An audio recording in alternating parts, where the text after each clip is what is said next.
my soon-to-be ex-wife, and I began dating when we were both 16 but knew each other since middle school.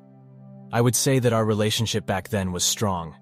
We were the type of kids that avoided any situation with too much conflict, so we did our best to be understanding of one another. There was nothing in our 8 years of dating that stuck out to me as potential affairs.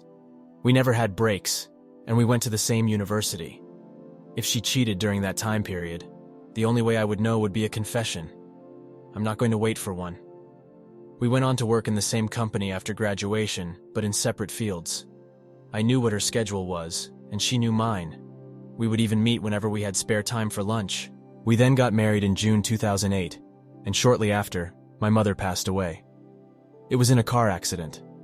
I cut my honeymoon short to attend her funeral, and my soon-to-be ex-wife was supportive of me at the time. She would take care of everything, while I grieved for my mother with my father. The house, the bills, therapy sessions, emotional support. She did everything a person could. That was who I saw as my wife. Whoever she is now, I have no idea. I struggled with depression and nearly lost my career. If it hadn't been for my father and her, I don't think I would have ever recovered. I came out of it with the knowledge that my loved ones would have wanted me to be better, so I worked 3 times harder to advance in my career. I wanted to be able to support a family that my father could spoil as a grandfather. My soon-to-be ex-wife, while also advancing in her career, seemed shocked at my drive. I recall her saying that she didn't think she could keep up with me, and that she was worried I would leave her behind. Perhaps she developed an insecurity there. I was able to build enough capital to purchase a good house, and we began trying for a baby in 2012. It was during this period that she cheated on me. There was no indication that she was cheating on me, no drop in sex drive, no hiding text messages on her phone, not even a single mention of any new friends. I had no clues whatsoever. As far as I knew at the time, our efforts were paying off. So once my twins were born, I had everything I dreamed of: a loving wife, children to adore, and my father's chance to spoil them. He was so happy, loved them with all his heart. He passed away only 2 years ago, practically thanking me with tears for being his son. I don't even want to know what would have happened had he been here to witness all this. As time went on, there would be cracks showing my soon-to-be ex-wife's narrative. In every argument since then, she would call the twins my twins, accuse me of flirting with coworkers, or grill me on what kind of women I preferred, even though she already knew. What seemed to be small issues to me, in hindsight, were red flags that pointed to her having had an affair. So now quarantine hit, and we're both, thankfully enough, able to work from home, albeit with a hit to our salaries. My soon-to-be ex-wife had mentioned that she had taken an ancestry test in the past, and I was hopeful that I could find distant relatives to connect with. I wanted to map out a complete family tree to show off to the twins, and even planned a scavenger hunt around it. Needless to say, when I pitched the idea to my soon-to-be ex-wife, she panicked. Told me that was the stupidest idea she had ever heard, and that I already had the family I wanted. What if the relatives I found were dangerous, or even criminals? She was grasping at straws to dissuade me from taking that test.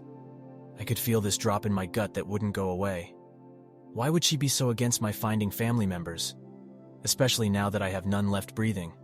So I secretly had my twins, and I take the test and took them for treats afterwards to buy their silence. Waiting for the results was hell on earth. My soon-to-be ex-wife seemed to catch my unease and tried to distract me with sex, meals, and date nights. I also had the stress of making sure my twins wouldn't mention the test to her, so I bought them a Nintendo Switch to preoccupy them. They had been begging for one, so I was hoping that would be enough. Once the results came in last week, I saw I wasn't even considered a close match to them. The closest I found to their biological parents was my soon-to-be ex-wife, and some name I didn't recognize. I nearly vomited right then and there. I had to get out of there. So I waited until my soon-to-be ex-wife left. On a run, I packed up, told my twins I was going on a work trip, and called a work colleague to help me find a place to stay. He was kind enough to let me stay with him until I was back on my feet. I took leave from work and spent nearly 2 days just crying and cursing my soon-to-be ex-wife. She would call and text nearly non-stop until I told her that I knew about the twins and muted her. Then I got angry. I had to find the OM and make him understand what he did to my family. He was extremely prevalent on social media, so I knew his face now, and I recognized a park outside his apartment window in a specific post. From what I could tell, he was single and never was married.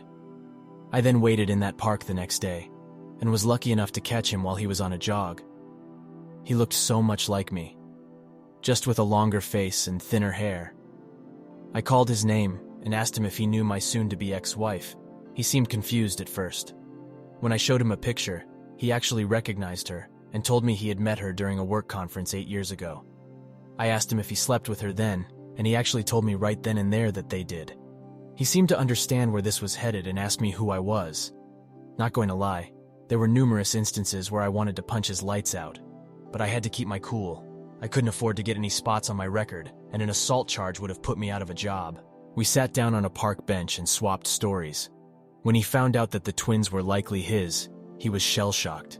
He got on his knees and begged me to give him a chance to get to know them. To be a father, he said. I told someone here that I had never seen a man as distraught as him until I looked in the mirror after the confrontation. At the moment, I have no reason to distrust him. He's been more open than she has been. Nevertheless, I won't allow him to meet the twins without a professional to mediate. I had to call him to inform him of that. Told him it was to protect the mental health of the twins, to which he agreed. Now I'm just waiting for the legal side of things to work its course. I was told by the attorney I interviewed that I needed some documents that I had left back home. I'm not looking forward to that. Now for the top comments. I'm speechless, OP. Not only did she cheat on you, she cheated her kid's biological father of the chance to actually being their father. I don't know if people will say you should try to be in the kids' lives, but nobody will fault you for not wanting to. You're in an extremely sick situation, and your wife is an evil and vile person for what she did to you. All I can say is I hope you the best. Stay strong, man. I will. This is just so unreal to me. Perhaps at the end of the road I'll come out of this with some backbone. I just hope I can make it there. You really need to tell her parents that you are divorcing her, and the reason why. Her mother may side with her, but I guarantee her father will understand. They will still be on her side as she is their daughter, but you have too much history with them to not give them a reason. Also, get a true paternity test done to be sure, and get a STD test done as well. Your daughters are too young to understand all this, so please think about that when you decide how to tell them. Their world is blowing up, and they don't know why. Can you have someone else go get the documents? I would very highly suggest you avoid communicating with your STBXW in any capacity. You never know how she would react if you were to go over there. The situation could turn volatile real quick, and situations like that usually don't end up well for the man if cops get involved. If you have no choice but to go yourself, then you need to take a witness with you in case your STBXW tries to do something crazy, which is very likely. Her life as she knew it is crumbling around her too, and she'll probably try anything in her power to either save the relationship or save face with family and friends. Good luck, man. I will have to go with a witness. My STBXW would most likely refuse to allow anyone else to get those documents, and even call the police if pushed hard enough. Now for the first update. It's been nearly 2 weeks since I made my first post. I had hoped I could do more during that time frame, but life tends to mess with you. First things first, I had to go back to my home to pick up some documents. As people advised, I had an officer escort me, and also kept a voice recorder at the ready. Where I live, there is no need for both sides to consent to being recorded, so it was perfectly legal. I went back about 5 days ago after talking to my attorney and counseling from my therapist. When I got there, I couldn't see her car in the driveway, nor could I tell if she was still home. It brought me comfort seeing that I wouldn't have to interact with her yet. What made my blood boil, however, was opening my door and seeing the twins in the hallway crying. When they saw me, the twins rushed to hug me. While that wasn't unusual, the urgency that they did it with made me worry about what could have happened. Perhaps this was me trying to distract myself from the pain I felt when I looked at them, but I zeroed in on why they were so upset at seeing me. They told me that Mom just left and that she was mad at them, that she kept crying all the time and that she would scream at them whenever they asked about me. They thought I had run away and that I was never coming back. One of them literally pulled me to the kitchen and pointed at the floor, saying that Mom shattered a glass there while shouting at them and that the shards hurt them. While they were trying to inform me of all this, I could feel my heart splitting in two. Half of me wanted to flee from the scene with them and protect them, while the other was worried about how the STBXW could twist this to make her a victim. There was no visible signs of abuse, but I am worried about what it could escalate to. There was no doubt in my mind that she had been drinking heavily. She has had a history of alcoholism. Her Her family is big on drinking. I haven't seen her drink since we were engaged, and it's possible she relapsed. I only had a handful of minutes left to collect my documents, so I told the twins that I had to rush back to work and told them that I loved them. I contacted their mother right after and told her that I wanted the twins to stay with me a while. Her voice was extremely slurred, so I knew she was drunk already, at 3 in the afternoon. She basically began bawling and apologizing for everything she had done, that she was a horrible person without me, and that she made a terrible mistake for cheating on the perfect husband. I told her that until she could get a handle on her drinking, she had to let the twins be with me. It took a while, but I was able to convince her that the twins were better off being with me for now. So the next day I went back to my old home with the friend who housed me. God knows how, but she made it back there yesterday and handed me the twins and kept telling me how the twins missed me and to give her a date for when I was coming back home. I know she was betting on the twins to lure me back in. She is unaware I already found their father and began filing for a divorce. Now they're here with me, and the OM isn't aware of that. I had continued reading the responses to my older posts, and people pointed out that the agreeable nature of our meeting was strange and concerning. I was too blinded by the relief I felt at finding an agreeable person to notice. Now that I did, I looked into the National Sex Offender Registry, and he wasn't there, thank God. I looked even deeper into his social media and looking for anything that stuck out, and found comments from 2 years ago mentioning that he was engaged to someone. Seeing no post of him with a woman or man in a romantic light, I can only assume that relationship fell apart. That was the end of my findings. I contacted him and told him that if he truly wanted to become a father, we needed complete transparency between each other. I told him that I knew nothing about his past and what kind of romantic relationships he is prone to build. I needed to trust that he would be good to the twins and that whatever future partner he may have will be the same. I offered to do the same if he wanted me to, but he refused. He would do it if it was what I needed. I know polygraph results aren't always accurate, but it was the only thing I could think of at the time. The most reasonable theory I have is that the reason for his engagement breaking down was the same reason he was so driven to take the role as father. Perhaps a miscarriage or something. We'll take that test later this week. I assume I can pick what questions he had to answer, but if that's wrong, please let me know. Beyond that, my STD test came back clean. I'm okay. Seeing the twins all the time now hurts. Hearing them call me dad feels like a stab in the chest each time, and hugging them makes me feel like a criminal, but I'm dealing with it. I'll try to keep recording all our interactions so that the STBXW can't accuse me of anything, and I have plenty of recordings that she won't like getting out. Needless to say, I've also had a paternity test done, and it's official. I'm not their father. God, it fucking hurts. Now for the top comments. Dude, I am so sorry that you find yourself in this situation. But on one level, there is a story I read today about a man who divorced his wife after raising 2 girls, and the wife had the gall to tell him he was not the father of the youngest one to rub it in his face.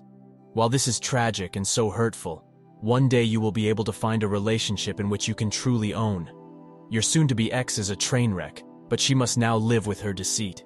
Please keep us apprised of your future happiness. I don't know what I would have done in that man's shoes. I'll try to keep you all aware of what's going on. When you came home and the kids were crying and alone, that was the time to get the police involved. That's child abuse, plain and simple. OP, you are not their biological dad, but you've been their father. At least this little bit of truth is exposed to you. I'd be selective about using it with her, as it's a one-time use thing. I'd take some time to reflect before you decide what to do next. Regardless of what you decide, she's the one that created this mess, not you. Get out of the situation and sue her for paternity fraud. It takes more than biology to be daddy. It hurts like hell when you find out. I know from first-hand experience. You can still be the best dad to those kids if you want to. Just don't fall for any of the STBX's BS and manipulation. Handle her like you would a venomous snake. Now, for the second update. Also, I moved out of my friend's place and got a place to rent. It was difficult, but the OM was helpful by recommending me to a friend of his looking to rent out a place. I felt that it would be safer for them to have their own room, and I'm tired of sleeping on a couch. The polygraph was insightful. The OM was who he said he was, which was a relief. He had no knowledge of my STBXW's marital status, and genuinely wants to be in the twins' lives. His motivation wasn't as intense as I assumed. He just really wanted to be a dad, and none of his previous relationships panned out. I had heard from my STBXW's sister that she was checked into a rehab center and began the process to recovery. At least it would make serving her papers a lot more simple. However, the main issue was the fact that the twins definitely overheard I'm not their father during their time with their mother. I knew they were acting strange since I took them with me. They clung to me far more intensely than normal, asking me worrying questions like if they were adopted or whether I was going to run away again. I had chalked it up to what they had gone through while they were with their mother, due to how difficult it was to get them to talk about it. They would just ask the question and run away once I answered, only to return and demand I let them sit on my lap to watch me work or to play with them. I would try discussing what their feelings were like, only for them to shut down and then flee. At that point, I had set up an appointment for a therapist to see them. I guess at some point they couldn't handle it, and one of them came to me sobbing while I was asleep and just hugged me. Sherry, false name for convenience, was the one who clung to me the most during this period, which concerned me even before that point. She was the type who disliked physical contact with a passion. Words were flying out of her mouth, but they were too fast and out of order for me to understand. It took an hour before I even got her to calm down enough to be understandable, and even then it was up to me to make it make sense. But here's the gist of it. None of this are actual statements, and a lot of it is from my observation, assumptions, and piecing together broken statements. During my absence, their mother took to heavily drinking at night and would be inexplicably absent. She's the kind of drunk who talks loud, and that was the case when Sherry went down one night to watch her. Well, if I was correct in my assumption, this was around the time I texted her that I knew the twins weren't mine, and she must have gone ballistic. Sherry told me that their mother was yelling that I should have been able to love them as if they were mine, and not to run away. So me coming back, that must have made them think all of that wasn't true. My behavior during their time with me, however, must have made them concerned. They noticed the drop in my gestures of affection. They wanted more hugs, more lap sitting, more piggyback rides, and so on, but I simply couldn't do it as much as I used to. I try, I really do, but I can't stop feeling like I shouldn't do those. I've talked to my therapist about it, and she's told me that's common for men struggling with paternity. Only time will tell what I can and can no longer do. My original plan of breaking it to them slowly with a professional at the ready is completely in the gutter. Now I'm playing cleanup. They have had their first in-person therapy session about 3 days ago, and 2 online sessions before that. So far, no mention of me not being the father has been brought up. We've mostly been focusing on what they had seen and how that made them feel. I can't go into much detail here. The post would go on for too long. So that's my situation right now. It's been a month since I first discovered everything, and I can't believe so much has happened in so little time. I've had divorce papers ready for a week now and just need to decide whether I'll still be financially responsible for the twins, or whether that will be the biological parents. Should I decide not to be, I'll need to make a petition to take me off the birth certificate, which then automatically means I will have no grounds to fight for custody. I won't deny that I want a family with my blood, and I want to be able to fully support them without having to pay child support to my STBXW. In the end, I'm damned if I do, and damned if I don't. I'll have to sacrifice so much for either option, and there's no clear right thing to do. I must either sacrifice a chance to have children of my own, or sacrifice the twins that I've raised and loved for 8 years. Most of you must be baffled by this, but it's actually suffocating for me. Each passing second is like a noose that gets tighter and tighter. Now for the top comments. Some people here seem to be pretty naive. You're right to not want to pay child support.